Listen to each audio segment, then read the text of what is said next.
Welcome to Motivational Monday.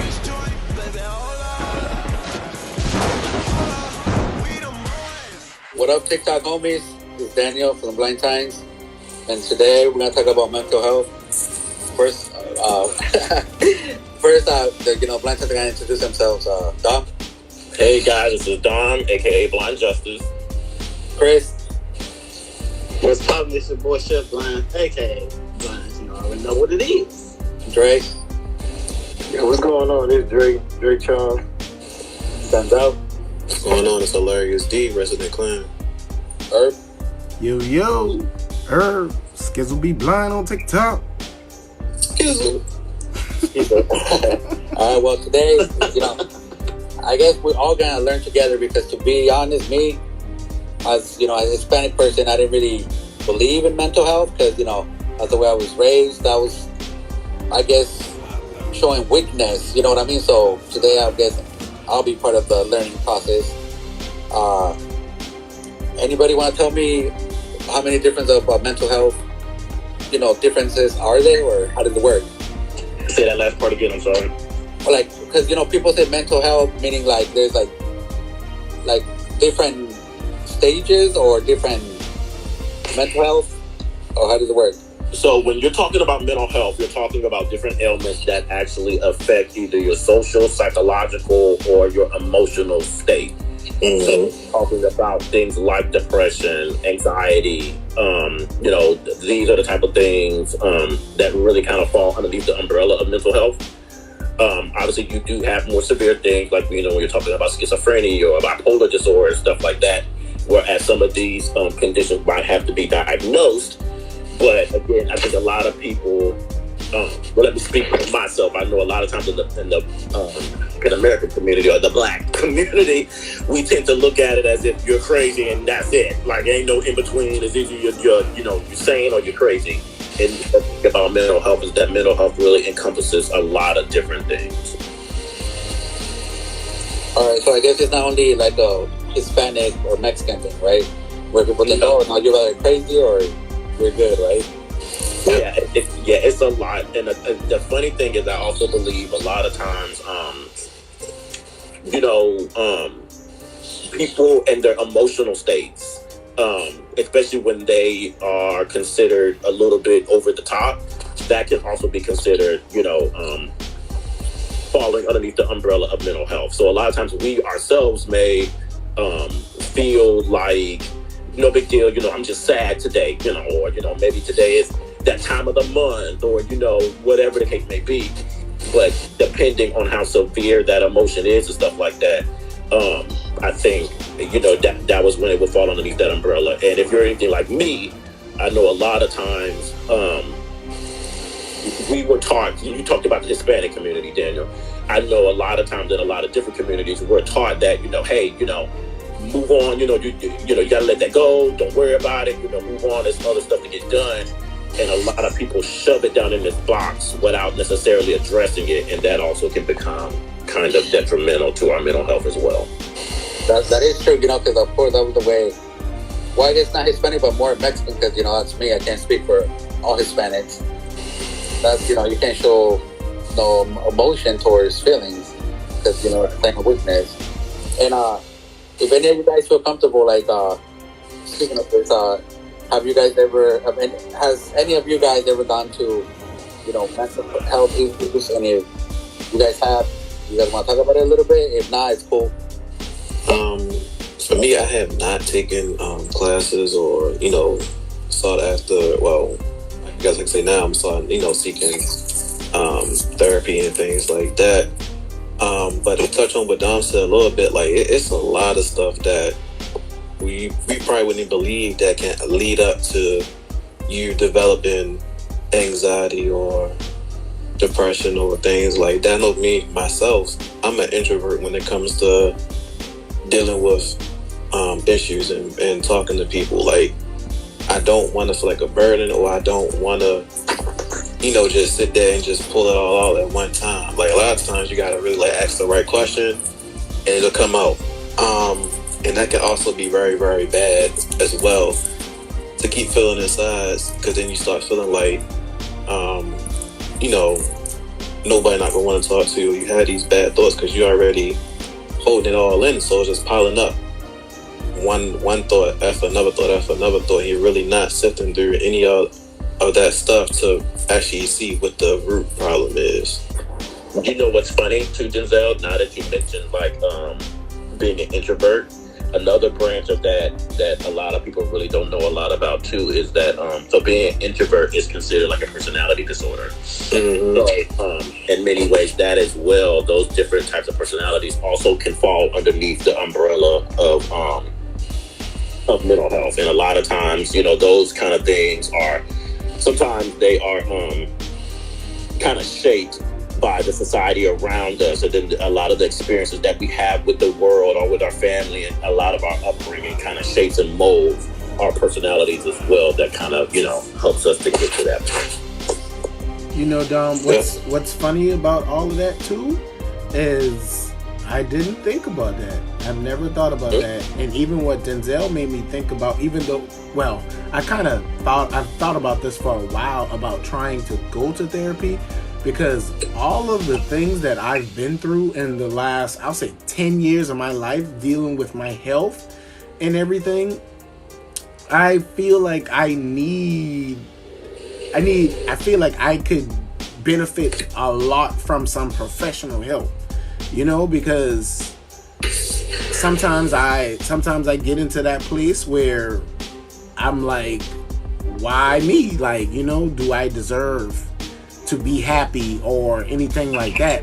But it's not like when one thing happens, it's like when multiple things happen within the same time frame, and I'm like, oh my God, what am I doing? And you know, it's hard to see the light when you're going through the storm or going through that dark tunnel. It's very hard to see the end of the tunnel or that bright spot, even though, you know, you do have other good bright things to look up to. It's just hard going through it, you know. And I was talking to somebody the other day, and I'm like, I can always give good advice, but it's very hard when you're going through it to take your own advice. Yeah, I said that. Oh boy, I sure be thinking like, I think I need professional help, because what I be trying to do, sometimes it work, sometimes it not, to where they keep me in like my room for a long. I'm talking about where I don't want to talk. I just be here trying to like, I'm gonna do what I'm gonna do. I don't know what I'm gonna do, but I'm gonna do it. Since I get myself up out that storm or whatever. But yeah, I do sometimes try to think like, I need to go see some professional help to kind of help me. But I don't be, my brain be like, nah, I don't need it, but I do need it. So what you and Irv just said, Christian, is actually what I consider to be the depressed man's creed. I think a lot of times we look at depression and feel like depression, the face of depression is, you know, staying inside of a dark room, not eating, you know, losing weight, you know, not socializing and stuff like that. But a lot of times depression can start off really, you know, small in many ways, and then can blossom, or maybe blossom is the wrong word, but can grow into something a whole lot more severe just simply by not addressing it. I tend to say, and again, and from me, being a man, I know we haven't necessarily addressed this too, being a man, I've always kind of felt like to have to ask for help or to have to, you know, bring it to somebody else's table to, in many ways, makes me weak or makes me feel like I don't have it together, you know, in a world where if I don't have it together, then, you know, I'm a scrub or I'm this or whatever the case may be. So in many ways, I always kind of felt like, you know, even if I don't have it, that I have to pretend like I do. But I think the beauty behind therapy and counseling is that, you know, if Irv's my friend, I can easily go and talk to Irv, and, you know, he can try to help me out of that rut. But keeping in mind, Irv knows me. And, you know, Irv, 9 out of 10, because of who he is, he may have a bias. He may know my background. He may know my situation. And so, obviously, Irv comes with somewhat of a bias. Maybe not a lot, but somewhat of a bias. I always say it's beneficial to go to a therapist and a counselor, because that counselor comes with no biases. They don't have, you know, they're not related to you in any type of way. They didn't grow up with you. They don't work with you. They don't know all of those things to be able to judge you. They're literally just a unbiased ear that's listening to you and allowing you to speak your mind and then give you good advice on how to proceed forward. That is exactly why I want to go to a therapist, so that I have a straightforward opinion, because that biasness, and also touching on what Denzel said about being a burden. Like I don't want to put my problems on other people, because we all got problems of our own. And I feel like me putting my problems on somebody else can tip that person's cup too full. You know what I'm saying? Right. I ain't gonna hold you. I'm thinking about going to therapy too. Well, I'm trying to seek it right now, because like since me going blind, I had a lot that came up. My mind ain't been right. I've been angry. I'm gonna tell you the truth. I've been angry a lot lately.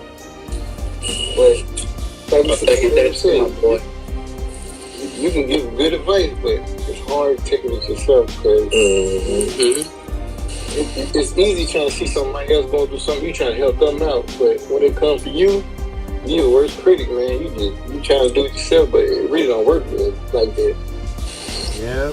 I'm trying to go see a therapist myself, man, because I'm gonna tell you the truth. I ain't gonna hold you. I can't do it myself, man. But I ain't gonna hold y'all. I know I'm a happy person, but like shit, like holding that anger in, to me, it just that's where it takes me. Like, okay, now I don't want to be around nobody, but like I want to let that out to like a professional help or whatever. So I think a lot of people don't take this into consideration as well. You know, when you have a relative that passes, you have to go through the grieving process. So the acceptance phase, the angry phase, the bargaining phases, all of those phases that come a part of the grieving process. This process is very similar when you're talking about somebody losing something like their sight or their mobility, or, you know, a loved one, you know, whatever the case may be, a breakup, because again, you're losing something that's a part of you essentially. And I think in many ways, like I said earlier, to Dre and Christian's defense, a lot of times we are taught that, push it back in. You deal with it later. You know, my grandmother has this saying, "Don't worry about it. It's all right. You know, you leave it in the hands of the Lord," and that's all well and good. And I do, for all of those who are Christian out there, I do agree as well. But again, it's one of those things where one of the things that I've noticed is the insight that y'all be looking for. One of the beauties behind counseling that I've noticed is that one of the things that they teach you when you start to take counseling is that whenever something traumatic happens in your life, look at it as a train. Okay? Mm-hmm. When something traumatic happens in your life, that train now goes off the track. Okay? The job of the counselor is to find where your train came off the track at and put you back on the track. Because a lot of times when you get off that track, the train don't just stop on a dime now that you've gotten off the track. The train is probably going to keep on rolling and keeping steam for the next 5, 6, 7, 8, 9 miles. Still going through things and still going, and all of those things are ultimately linked back to the fact that, guess what? You never addressed the reason why you came off the track. So I think in many ways why the whole entire "don't worry about it, just shove it in that box" is because when you're constantly putting items in that box, it gets harder to sift all the way back down to the core of where you got off of the actual train track. And I think that's why it's so difficult for some people, because sometimes you need somebody to really ask those questions that sometimes our family may not want to, or sometimes we may not be ready to ask ourselves.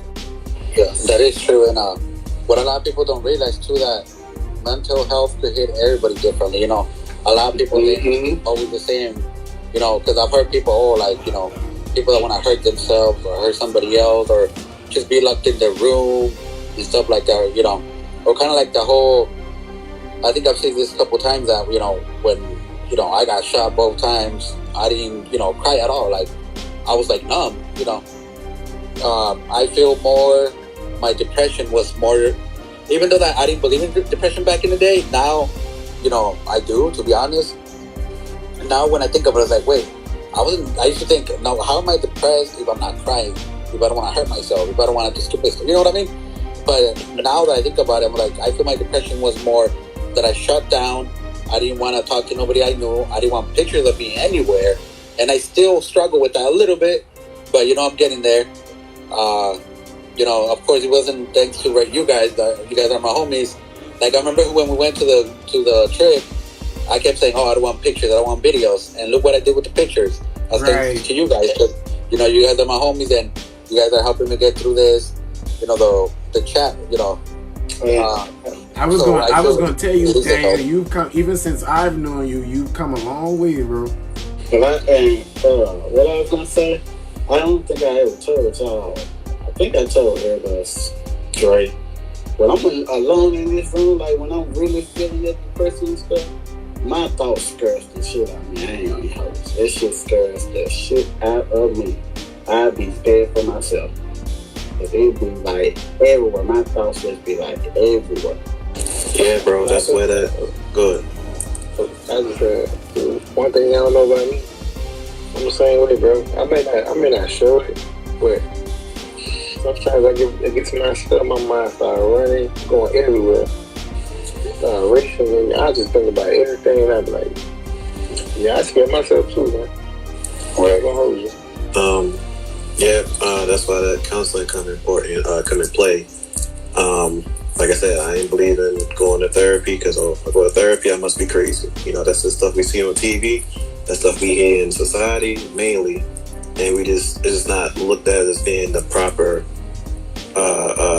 what I'm thinking about route of solving the issue. So counseling is not bad, fellas, and those that's watching, like, it don't make you less of a man, it don't make you less of a person. It just makes you human, and now you can't do it by yourself. So we gotta take that step to make sure we here to take care of whatever we need to take care of and be the best version of ourselves. But now that you guys are in the subject about therapy, there's a lot of people that are scared of going to therapy. I hope you guys can answer this question. What do you guys think about, people say, I don't want to go to therapy because they're probably not going to tell their family members my business, or if you tell them something so shocking that they're going to, a therapist is going to do stuff like that.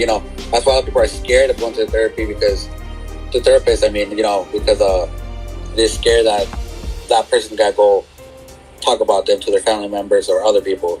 I mean, how would you get what you say? Like, for me, I talk to certain people to tell them what's going on. Cause I know I told a couple of my friends and they got out and I was like, why would you tell that? But if I go, it's not that I'm scared of the therapy. I don't know. But like, if I tell the therapist and their therapist go tell all them other people, I don't know them. I don't know. Hey, go tell them.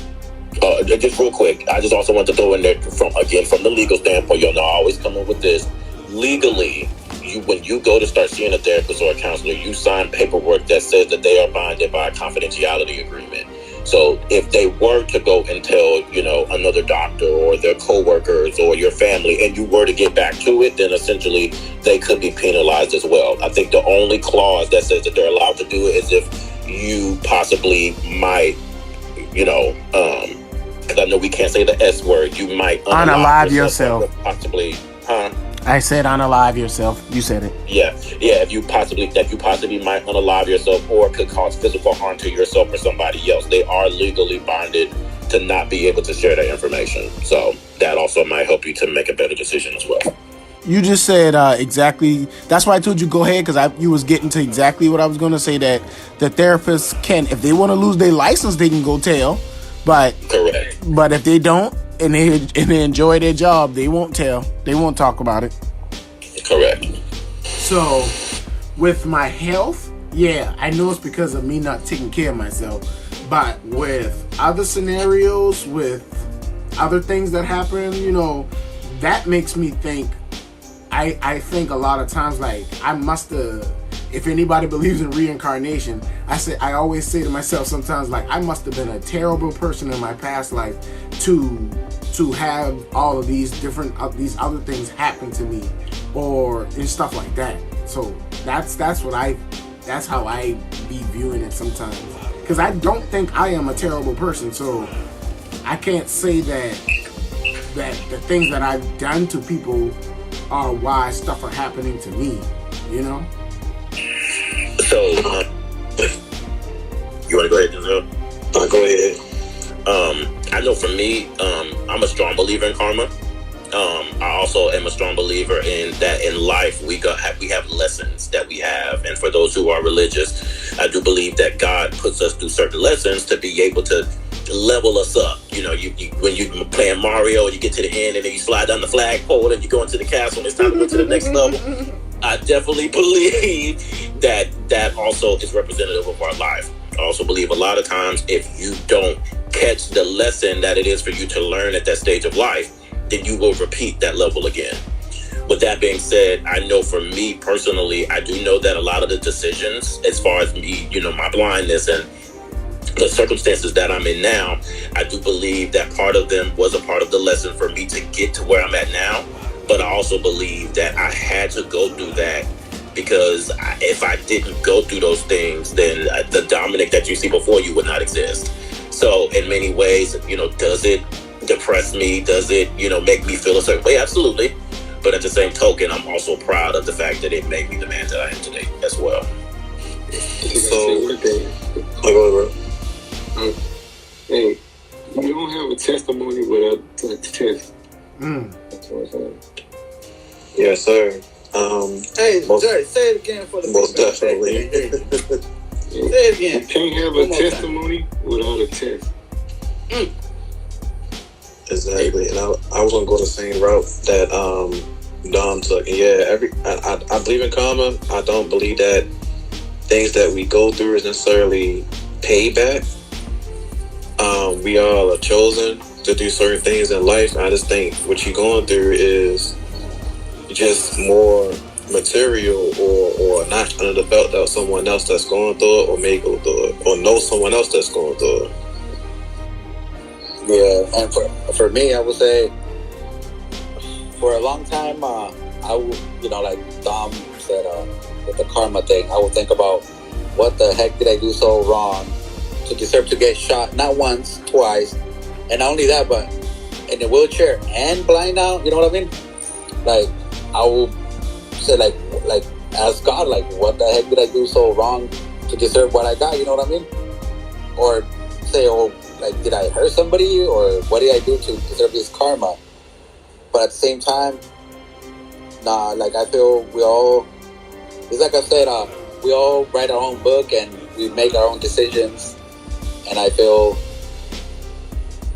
yeah, like that's karma. I want to believe in karma again, but I don't know, because I've seen a lot of people that have done, you know, worse stuff and they're living a better life than I am. And that's not the point, you know. The whole point is that, I don't know, like, it's still hard for me to. So, let me say this to you, and I wouldn't be your brother unless I jumped in here, and you know how I feel about, you know, praising you when you're right and correcting you when you're wrong. One of the things that I've learned through life, Daniel, is that what you see on the surface, what our perception is not always real. When you look at somebody and you see them and what they're going through, and you know, you may look at them, but they got this and they got women and they got cars, stuff like that. Do not always be fooled by that. A lot of times there's a lot of stuff that is happening behind the scenes that you are not aware of. And I think a lot of times, and I'm gonna shut up when I say this, I think a lot of times we get and feel like they deserve the punishment that we would give to them, because that's what we, you know, well, if Irv stole, I'm sorry, Irv, I'm using you as an example tonight. If Irv were to steal my watch, well, then I would steal his phone. Sometimes me doing or retaliating on him like that is not going to get the message across. The law of karma is that when karma comes back on you, karma's going to do it to where you get the lesson. Maybe me stealing his phone is not what's going to teach him the lesson. Maybe him, you know, losing his wallet is what teaches him that lesson. So I think a lot of times we have to make sure that we're not focused on the outside appearance and what we think is taking place, but also recognize that there's a lot that's going on behind the scenes, and that everything is not always what it seems. As you all know, I'm a religious person, so I base everything off of the Bible. And when I don't believe God puts evil things on us. I think we move out of God's grace, and when we do that, when evil things fall upon us, but it's never him putting it on us. But then I also believe that the Bible, when it says, whatever you reap, you shall also sow.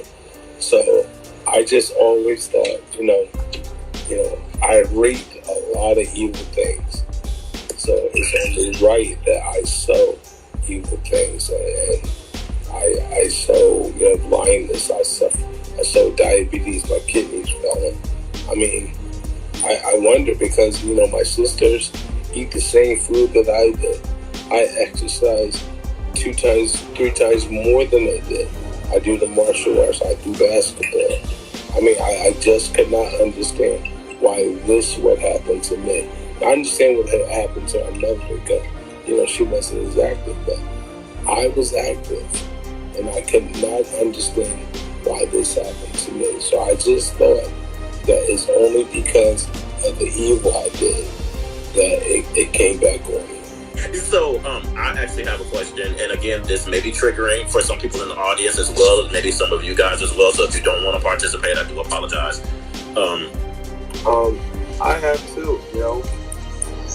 You think of all that you're going through, and sometimes an option is unaliving yourself because all your pains, all the troubles, everything's going to be over with.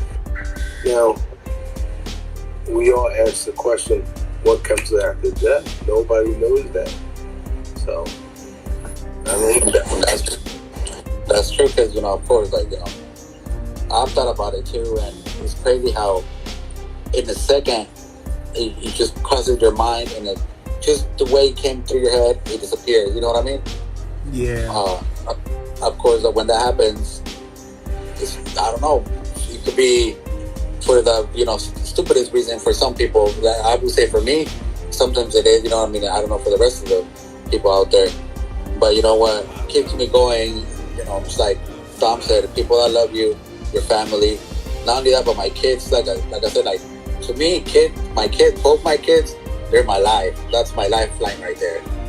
For me, I can't say that I've actually said, oh, I am going to do this or do that, but I have contemplated if being here is important for would other people be better off without me? I'll say it like that. Would the world be better without me? I'll say it like that. That's kind of what I was about to say. Second that one. Capricorn telepathy, bruh. And we got a comment from Annabelle. She said she was just saying, I guess the hand that we was dealt, it doesn't have to deal with karma or punishment. Okay. What do you do when events play over and over in your mind, and you think to yourself, there's only one way to stop that, but in truth, that's not a way. That's not an answer. Mm-hmm. But I agree with Daniel. One of the things that will definitely stop me from doing this is what kind of legacy am I leaving my kids? Quit when it gets hard. I never taught that. Taught that. You keep on going until life takes you out, or you take out life. You just don't choose to quit. Yeah, right. What you saying, Bill? I don't think I can quit. I can't quit because being told over and over from friends and family and jobs and random people, girl, you have a strong spirit. I would have gave up with all what you've been through. I can't just quit. I would like to keep pushing and going forward. Hey, Chris. My kids got me on mine. It was like we was talking one day. We just chopping it up because kids they contemplate that all the time. So I talked to my kids about it. And that's quit. That'd be real selfish because you can't. If you do that, all you do is put it up on somebody else. your problem go to somebody else. And like you unaliving yourself, you putting problems on your kids. They might go up and do the same thing. So, no, we were just talking back and forth. I may thought about it, but I was trying to remember it. Yeah. So When it comes to that subject, I just want to be an example to my kids. You don't give up when it gets tough. You push through. That's all I want to do, is just show them that, so that, you know, I can leave that example for them. When they get older, things is not going the right way. Then but Dad did all this, all these struggles, and he maintained it. He kept on going, and we still made sure, you know, we were in his life. He was in our life. You know, there's ways. I think that you got to do that as a parent. You have to push through. Not saying it's not hard. It is very, very hard. And then, you know, some people might think that this is the easy route. It's not. If you think this way, believe me, you will be missed. Tremendously, you will be missed. Yeah. So Bill, go ahead. I was just gonna say, to piggyback from what Chris was saying about, you know, people telling you stuff. I mean, Daniel and Dre, y'all witnessed one of my close friends tell y'all, you know, the thing that I've been through, that y'all have been through. He said people wouldn't be able to be here thriving like how we are, given the circumstances that we've been, you know, like Annabelle said, the cards we were dealt, you know? So, I mean, that's an example of how strong that we really are. All of us. We got a comment from Draco. She said, yes, she have. I'm gonna say this, like, and Drake touched on a little bit, like the things that we go through, or you know, we talk about mental health and unaliving ourselves. It does affect relationships, whether it be parents, sons, daughters, nephews, cousins. You know, like Dre said, like, they could grow up and be like, well, if it was easy for so and so to do it, then it's easy for me to do it. That's why I say, like, even speaking to the parents, like, don't take anything that, I ain't saying take everything. Sometimes kids do play, but if your child or anybody that you know that has a child that comes to you and with these thoughts or feelings, like, take it seriously. You know, say your piece and, you know, get them help if you need to as well. Because if that mental health issues start at a very, very young age sometimes. That is true. And I want to ask you, Bill, a question. Bill, of course, you know, your parents were like, you know, old school. Did they believe in mental health, or were they, you know, because before you came in, I was telling them that me as a, you know, Mexican person, my parents, they didn't believe, you know, mental health and none of that. Rather, I think it was Dom or somebody else that said, rather you're okay or you're like crazy if you go to therapy, you know. Well, my parents didn't believe in mental health. They believe in the Bible. Every which way you can go, you have to. The Bible is the way. Got questions or anything? So I know I believe in mental health. Yeah, I well, I also believe that there's always to the Bible. Also, And anybody has any more questions? I got a question. Go ahead, bro. It might sound like they said it's never a stupid question. So I want to ask, if you wanted to give up, how many years would it be since you gave up? If you gave up, like you just took yourself out, how many years would it be since then? It would have been 34 years for me. 30. Oh, damn. For me, I would say, I don't know, between 4 to 6. I'm thinking mine's to 6. I found out that dialysis. Well, my kidneys got bad. You know, I misunderstood the question, so it'd probably be 3 years. 3? I thought you said 34. I was like, God damn, bro. Yeah, I was like, oh, sir, at 3 years old? Shoot. No, he wasn't 3. He's 4 years. 4 years, bro. 4, right? 3 years old. That's like, oh. But they're 34, right? Yeah. Everybody else? No, I have to now. I forgot already.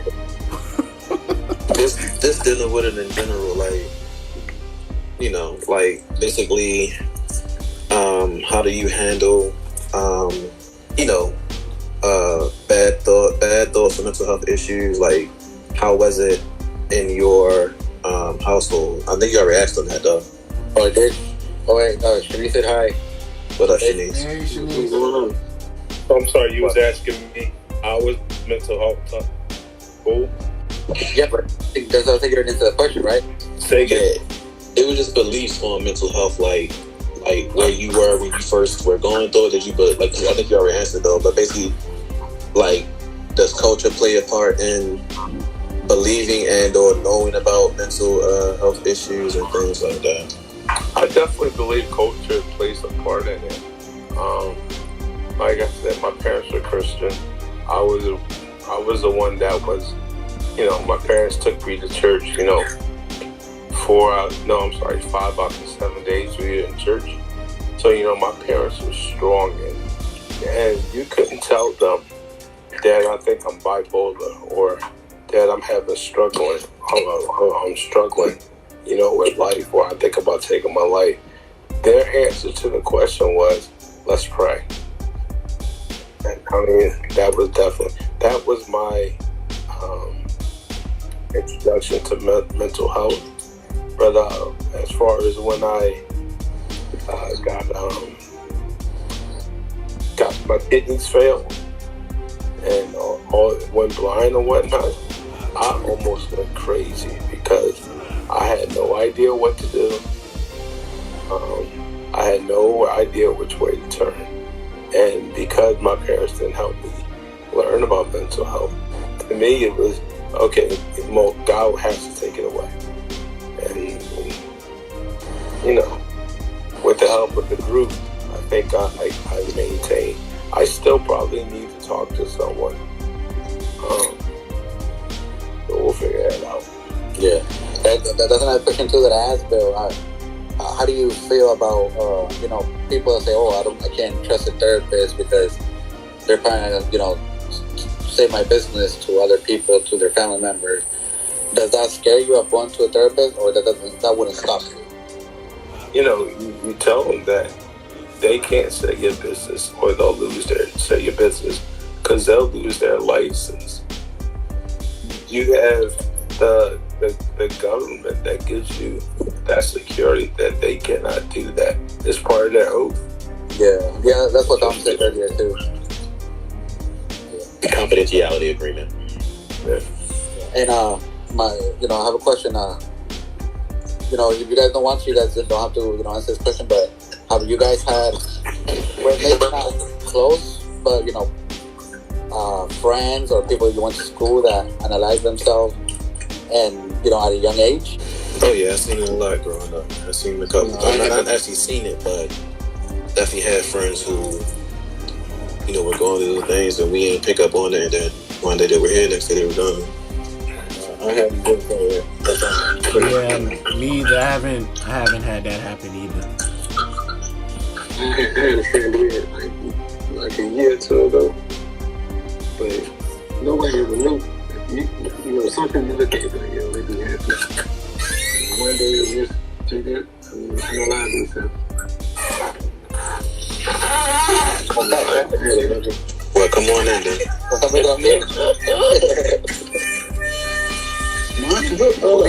It's a scary movie. Boy. Hey, don't go in that house, because what's up? I know, right? Run. But Queen said hello, y'all. What up? Hey. Who's Queen? Oh yeah, no, dog. Oh, go ahead. Yeah. No, go ahead, Dom. I had a good friend in high school who did as well. You know, we were really, really close, and he kind of took a hiatus. And I kind of moved on, and you know, I mean, there was really no bad blood between the two of us, but I just remember like hanging around a different crowd than he was and stuff like that. And the next thing I looked up and he was gone.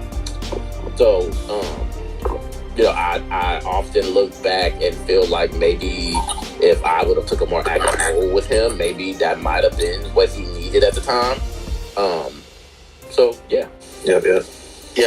Last year, I lost 2 friends, a father and a daughter. The daughter took her own life, and it was just real hard for the father to deal with. And then he took his own life. That's pretty rough. Yeah, it is. Yeah, I want to say the first time I saw it was I want to say I was 14 years old, and I wasn't super close to him, but we used to hang out sometimes, and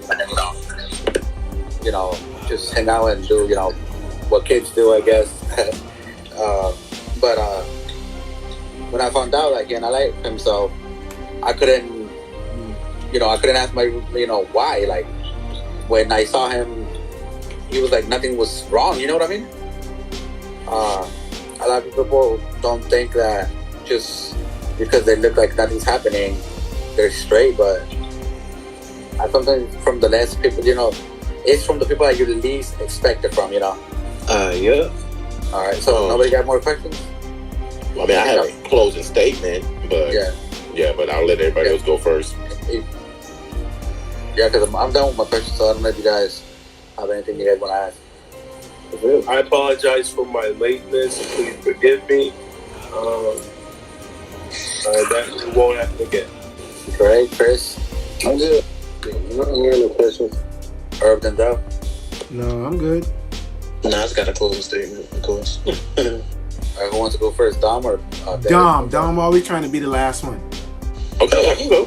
I was gonna say since you guys were talking about unaliving, I think it's important to keep in mind that the people who typically are going through these things, their main goal is to always try to appear as normal as possible. So try not to focus on the fact that they are appearing normal to you, but look for little minute details.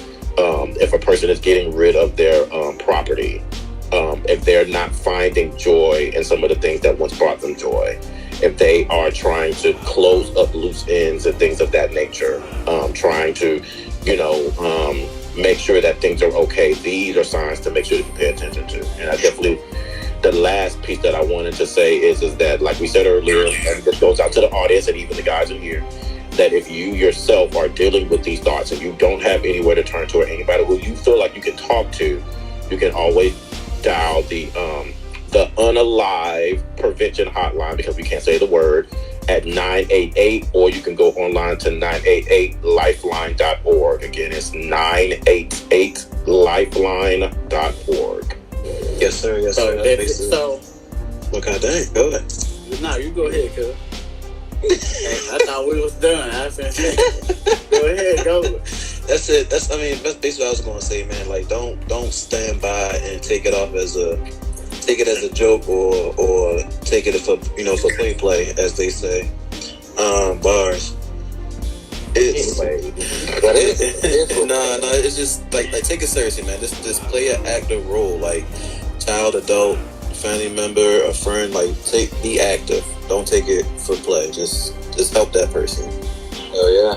So this the end of the line. Start from the top. Wait, how many times we gotta do this? This once. We kicking everybody out. We don't do Daniel, Bill. Hey, just go alphabetical order. Whatever. Yeah, we can do that too. What's the alphabetical order? All right. It's Dre, Bill, you, me. Is it Denzel? Denzel. Dom and Herb. Okay. So Bill, this how this go. When who go first? Dre. Dre gonna say like 1, 2, 3, or he can say 1, 2, or he can say 1. Once he come to you, whatever number he stopped on, you gotta pick that number up, and you can say like if he said 1, 2, you gotta be like 3, 4, 5, or 3, 4, or 3. Okay, called sequential order. Yeah, okay, or whatever. I ain't never. Whatever Tom said. So if he get on you and you say 21, if you got 21, you out. Okay, this thing. If you get out, you gotta leave the car. Yeah. Wait. Hey, I thought we were gonna have a small meeting after though. Yeah, you gonna come back. Yeah, come back. But you gotta leave. 5 minutes later. All right, go ahead. Drake. Everybody say the outro. 1, 2, 3. 4, 5, 6, 7, 8. 9, 10, 11. 12, 13, 14. 15, 16. 17, 18, 19. 20. 20, 22. No. No. All right, you have to go in sequential order. So yeah, you got 21 bill. Yeah, I'm on mute. All right. Boom. Oh, All right, so it starts with me or with Dre? Nah, it's With Dre. Why would it start with you? Two. Man? What'd you say? Go ahead. 1, 2. 3, 4, 5. 6. 7. 8, 9. 10, 11, 12. 13, 14, 15. 16, 17, 18. 18. He already said 18. Oh. 19, 20. You out. Hey, you can just go on mute like Bill. Yeah. Right. Fine, good. Go on mute, kid. All right, Daniel. So you next. Oh, you go start it off, Daniel. 1. 2, 3. 4, 5, 6. Dre. Dre. You said 7, 8. Dre. He's stuck in the upside down. We can barely hear you. Dre, we can't hear you, bro. Sound like you said 7, 8. Yeah, 7, 8. 9, 10. 11, 12, 13. 14, 15, 16. 17. 18, 19, 20. Hey, we live, bro. We live. You know Christian got a foul mouth. Go ahead on mute, bruh. Go Dre. ahead, Dre. Go ahead, Dre. 1, 2, 3. 4, 5, 6. No, Irv, it's Daniel. Oh, my bad. Oh, man. 4. 5, 6, 7. 8, 9, 10. 11, 12, 13. 14, 15, 16. 17, 18, 19. Oh, 8 there. Now, Dre. 20. You out, Dre. So, Irv, you start off me, you and Daniel. 1, 2, 3. 4, 5, 6. 7. 8. That's not your turn. Oh. 8, 9, 10. 11, 12, 13. 14, 15. 16. 17, 18, 19. 20. Ooh, 21. Daniel, are you ready? Hell yeah, bro. Okay. 1, 2, 3, 4. 5, 6. 7, 8. 9, 10, 11. 12. 13. 14, 15, 16. You said you stopped at 17?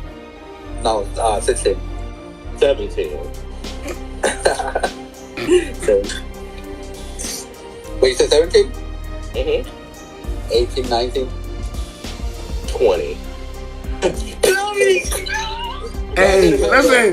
Hey, y'all boy gotta stop counting, man. Y'all gotta stop counting. But y'all gotta stop counting.